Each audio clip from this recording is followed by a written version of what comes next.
दस्युवृत्ति से बढ़ी व्यभिचार से बढ़ी अयोध्या बर्तमान कहीं राजा ना अराजकता आगे जीव तेणु जन राजा हवा निहाती दरकार द्वितीय काल किए राजा हम राजा आम जी राजा प्रदान कर दशरथ से ठीक करके भरत सिंहासन बसो बोली आपण मान मतामत कौन मु खाली प्रस्ताव आगत कर ये जी प्रस्ताव आगत करदे सुमंत्र संगे से ठिया कहले प्रस्ताव को पूर्ण प्राण समर्थन कर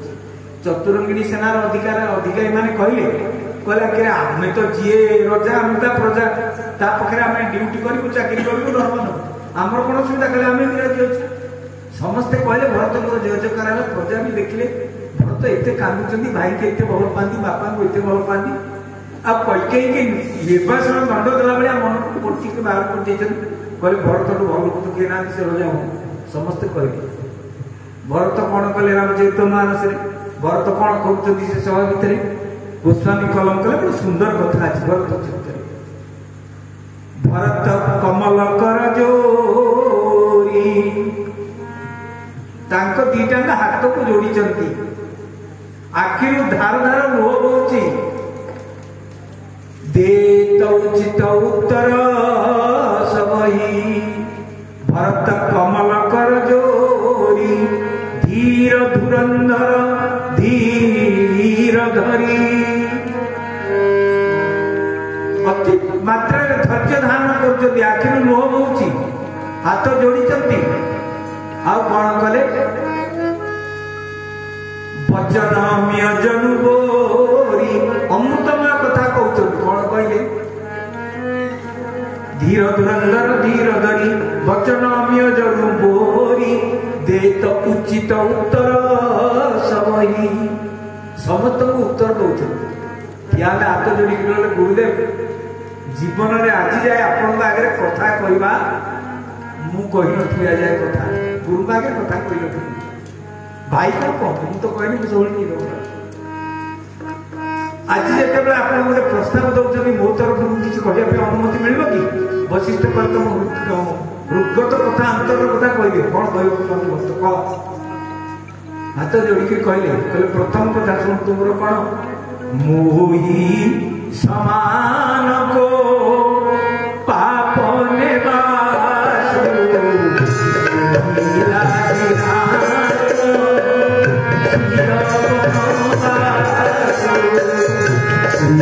राम जय राम जय जय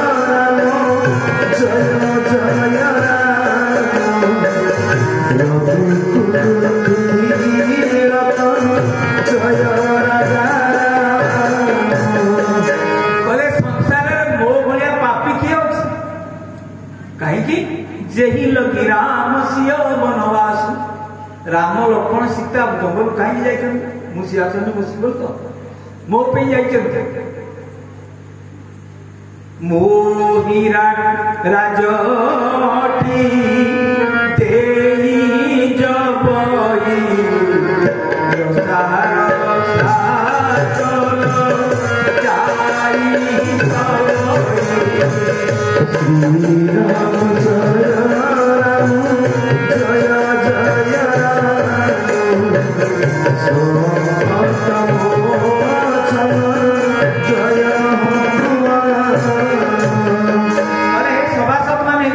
मंत्रिमंडल विचार कर सिंहासन बसबी ए प्रस्ताव जिते आसला कौन कौन घटना घटला राम लक्ष्मण सीता जंगल को पलैले बापांकर मृत्यु हो गला प्रजा मैंने कांदुंट आखिर लुहधारे पर्यटन सुखिनी माँ मैंने वैद्य जंत्रणा भोग कर बसबी बोली सिंहासन बसबी आदि बसबी रसा रसा तल जाई तब मो भाया पापी सिंहासन अयोध्यार सिंहासन बसिले अयोध्या नगरी रसा तल को पलैज पृथ्वी रसा तल को पलैज मुझे बड़ पापी जिते कथा कहते माँ कौशल्या कर भरत शुण तात पथ्य गुरु आय कहले तू कौन कहना चाहू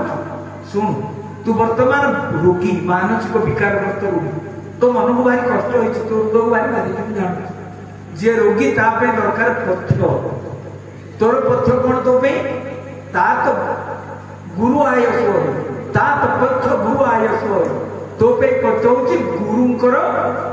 निर्देश गुरु जहाँ कहते से पालन कर चाहिए टे कहले माँ तू विशेष या कह समस्त रजा हाँ कहते मो भी तू मो उपगत कथा मन कथा जानू तू भी मत रजा हाँ कहू वशिष्ठ कहले आप कौन चाहूँ कौन कहले गुरुदेव केतटा प्रश्न आपको पचारि ध्यान सहित शुणु भरत जुक्ति कौन थी प्रथम प्रश्न भरत पचारे कहले गुरुदेव ए सिंहासन का कहले तुम बापा कहले मो बापा माने आ मो बापा पूर्व सिंहासन नाला कहले हाँ कहले सिंहासन किए देता कहले बापा अज कहले अजय पूर्व सिंहासन नाला ना हाँ कहले किए देते कहले बापा सिंहासन किए देते बापा अच्छा सिंहासन कौ नियम दि जाऊँगी जेठ स्वामी सेवक लघु भाई यह दिनकर रीतिकूल सुहाई वशिष्ठ कहले तुम संविधान अच्छी जेठ स्वामी बड़ भाई सिंहासन में बस सेवक लघु भाई अन्य भाई मैंने सेवा करेंगे कहले ये आम संविधान रघुवंशर ना हाँ कहले यदि संविधान लिखाई बड़ भाई सिंहासन में बस सान भाई मैंने सेवा करेंगे ए संविधान को मो बापा कि बदल संविधान को जड़े राजा व्यक्तिगत भाव बदल बदल बदलवाटा ठीक है ना भूल समस्ते निरुद्ध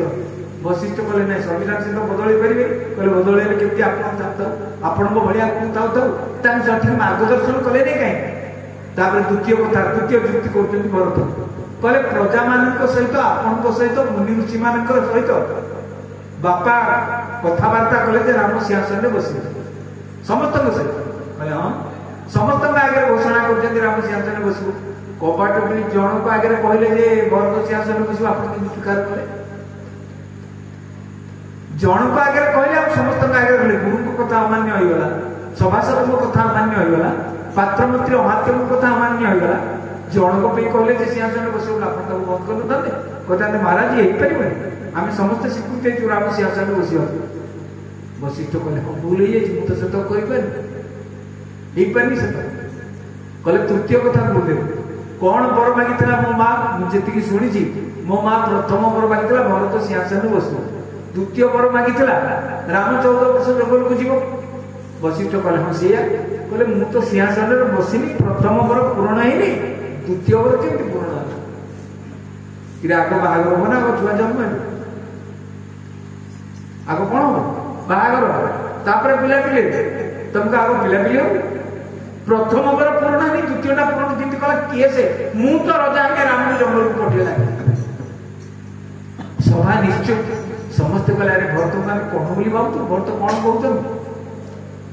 कहले कहले हाँ सब कथा ठीक भरत तुम युक्तियुक्त कथा कहते राजा सत्य द्वारा बांधी जाते राम शपथ कर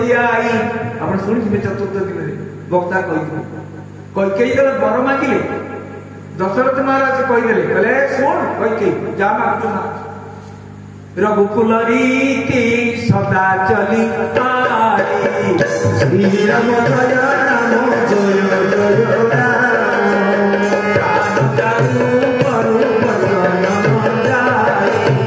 श्री राम जय जय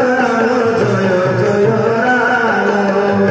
प्राण पछे जीवा रघुकुल राजा मानकर कथा मु कहली माने तू जा मागू देदेवी बोली वरदान करी बोली भाव कौन कहूँ कही कहले मुझे तुम कथार विश्वास करनी तुम्हें राम को ना शपथ करो राम को बेसी भल पाओ दशरथ कौन कले पर राम शपथ कर राम को ना शपथ करदे सत्य करदे वशिष्ठ कले राम को ना से सत्य करते आ कौन कर भरत गोटे सुंदर उदाहरण लेकिन कथा आधुनिक उदाहरण देते आप बुझे कथाटा को आप बुझे गोटे गाँव में जन बहुत बड़ धनी लोक थे गाँ जाक जानते एक पाखे बहुत सुना इटा अच्छी बहुत टंका अच्छी बहुत अलंकार अच्छी डकायत दल जान कथा बहुत दिन तलर कथा गोटे आवासड़ कार में डकायत 4 जन आसिले हाँ आसिक पहुँचले राति 12टा देखिए 4 आड़े कबाट फाट बंद गोटे ढिंकी आगे जो मैंने चोरी करते ढिंकी मारिक आप ढिंकी कबाट बाटे